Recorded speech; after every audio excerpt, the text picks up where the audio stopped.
All right, welcome back, people. I've had a really, really stressful week, so I think I wouldn't mind, working out to sort of expel some of the stress. There's something, exercise does something, right, to your mental health, and I think I actually need it to also expel some toxins. Oh, my goodness. Wake up, Nigeria. And some good stretching is good as well. Yeah, welcome, Mary. Welcome. Hello, How you doing? Very good. well, very well. Good. I'm doing great.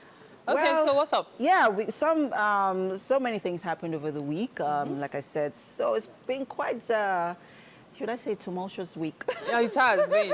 And I think it's something that started about 2 weeks ago. Yeah. There's just so much going on that you're trying to decide, okay, what should we talk about? Exactly. Because it's like there's a lot happening in the world right now. So there's the Banky and Adesuwa's issue, which of course we'll talk about later, but this particular one actually got our attention. And it was a video. I want to dig up on it in a minute. Okay, I have it. Oh, sorry. Okay. So it was a video of a pastor. I don't know what country, if it is Nigeria or somewhere. But it's obviously an Africa, African country. Yeah. So he said, if you buy a car for your wife and your mother doesn't have a car, you are a fool at 40. At 40. And they say a fool at 40 is a fool forever. Is that not what they say? Let's even find out if the poor guy even has a car for himself. But that's aside. You mean what? Okay, the man in question, the man in question right? even has a car for himself. But then that's aside. That's another question for another day, right? So what's your thoughts on this? To be honest, I am indifferent, right? I mean, as a man, the minute you decide to go into a union with another woman and she becomes your wife, legally and biblically, she is your responsibility. She becomes your obligation. You are obligated to take care of her, to cater to her needs. Absolutely. She becomes your responsibility. It doesn't demean the fact or negate your responsibility that you have to your mother. Of course, she is your mother. It is also our responsibility. Biblically and legally, no, it's not a legal responsibility, but according to our religion as Christians, even as Muslims, we are obligated to take care of our parents when they're old. The Bible says, honor your father and your mother so that your days will be long. But now, I know there's been a lot of debate as to which should you cater to first in terms of hierarchy. Should you cater to your mother first or to your wife? In a case where your wife, for example, gets pregnant in the first year of your marriage, would you like her jumping bus and Okada because you want to cater to your mother in that regard? I'm not saying, please, don't go and quote me and say I should abandon your mother. That's not what I said, though.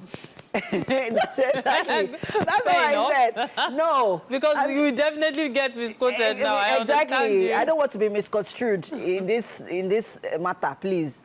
Our mothers are important. Our partners are important.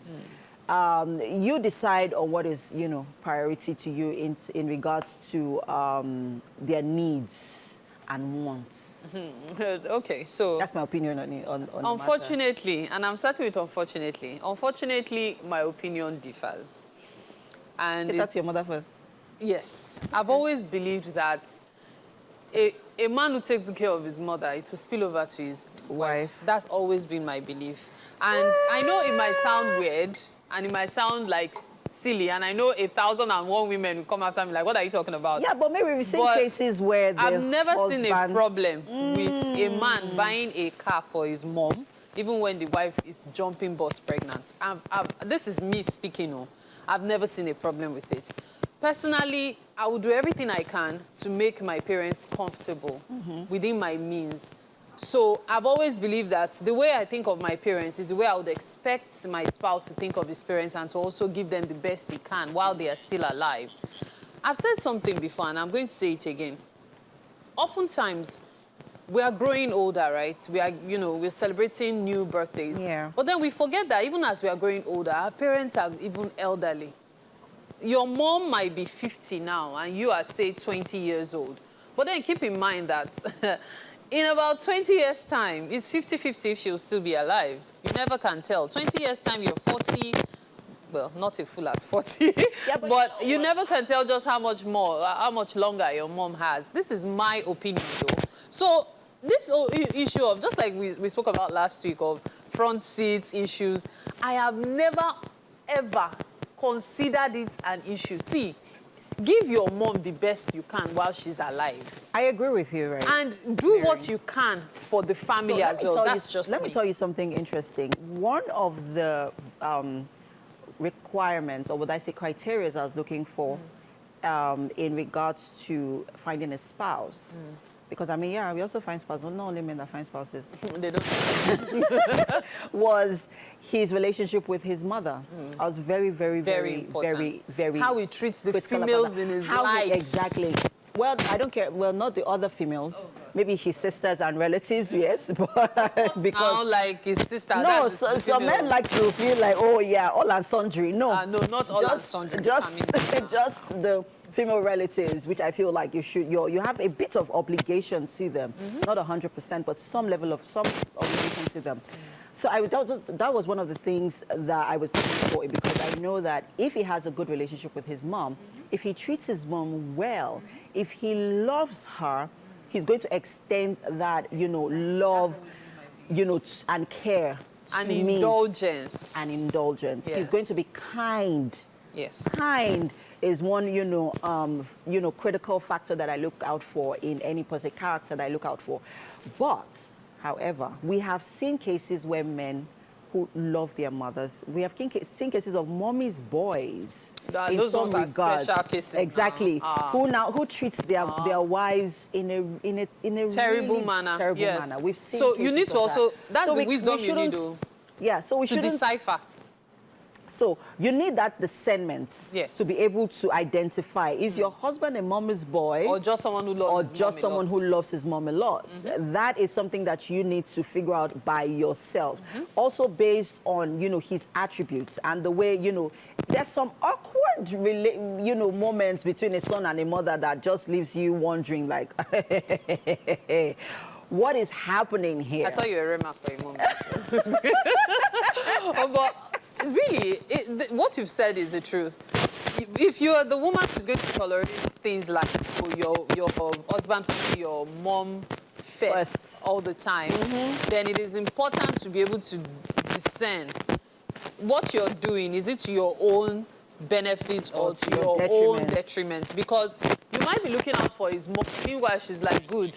My wife, my husband, my son's wife must not be taken care of better than me. There are actually some mothers like that. Yeah, true. Very, very true. I mean, like I said, we've seen cases of that. So as it is your responsibility as a woman in this case to be intentional. Look out for this, because some of them could be red flags. We're not saying that a son should not cater to his mother. No, that's not what we're saying. And in this case, in regards to what the pastor said about if a man buys a car for his mother before his wife, well, I think he should also sort of he should think about it critically, because as a pastor, he's supposed to be, well, religion-wise, yeah, you're supposed to cater to your mom and cater to your wife. But then again, I feel that you need to just take care of both of them. If you can afford to buy a car for both of them, go ahead and buy it. If you can afford to buy for one at a time, buy for one, and then maybe later on, you let the other one also understand that for certain reasons, I would like to get this car for Momsi. Exactly. She's elderly.